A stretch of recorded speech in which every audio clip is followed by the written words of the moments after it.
లేదు. ఇళ్ళ జాగలేవు, కొడుకులు ఎదిగిర్రు, కోడళ్ళు వచ్చిర్రు, అత్తమామని ఇట్లా బయటకు వెళ్ళి కొడుతుర్రు. జాగ్రత్త నువ్వు కూడా. మహాలక్ష్మి పథకం, మహాలక్ష్మి కూడా వస్తుందప్ప, కానీ ఇల్లు లేవు మాకు,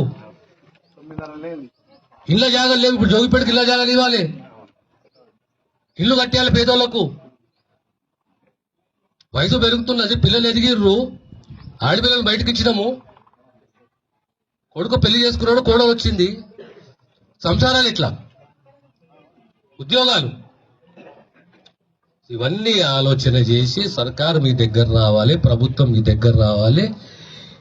ఏటి లేదా కాంగ్రెస్ ఆలోచన చేస్తుందో, సర్కారు ఆలోచన చేస్తుందో, ప్రభుత్వం ఆలోచన చేస్తుందో ఆ దిశగా మీరు కూడా అర్థం చేసుకునేసి మీ యొక్క మనసులో ఉన్న భావనలు ఈ అప్లికేషన్లో నింపి కౌంటర్లో మీకు ఈడ ఆ కౌంటర్లో మీరు దరఖాస్తులు ఇస్తే మీరు రసీదు తీసుకోవాలి.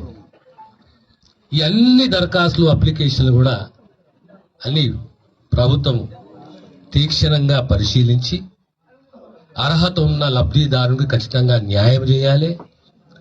ఆ దిశగా ఈ ప్రభుత్వం ఆలోచన ఉంది.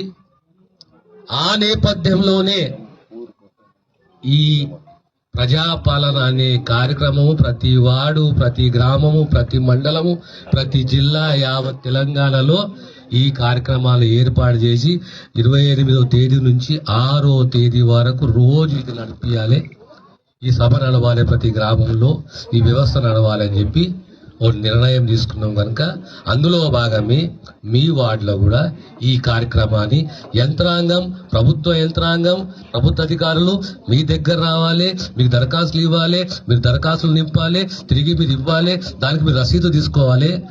ఆ తర్వాత ప్రభుత్వం నిర్ణయం చేయాలి అని ఓ ఆలోచన, ఓ గొప్ప ఆలోచన ఈరోజు చేసి రేవంత్ రెడ్డి గారి నాయకత్వంలో ఈ కార్యక్రమాన్ని చేస్తున్నాం.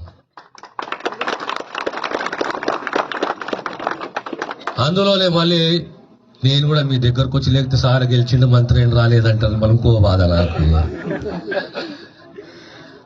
దాంతో నా బాధ్యత, మీరందరూ నాకు మళ్ళీ జీవితం ఇచ్చిర్రు, ఎప్పుడే రుణపడి ఉంటా మీకు, ఎప్పటికీ నా తల్లి జోగిపేటంటే ఎప్పుడే రుణపడి ఉంటాను. కనుక ఖచ్చితంగా నేను ఈ ప్రాంతానికి న్యాయం చేయాలి, న్యాయం చేసే దిశగా నా కృషి ఉంటుందని చెప్పి సవినయంగా తెలియజేస్తూ నేను సెలవు తీసుకుంటాను.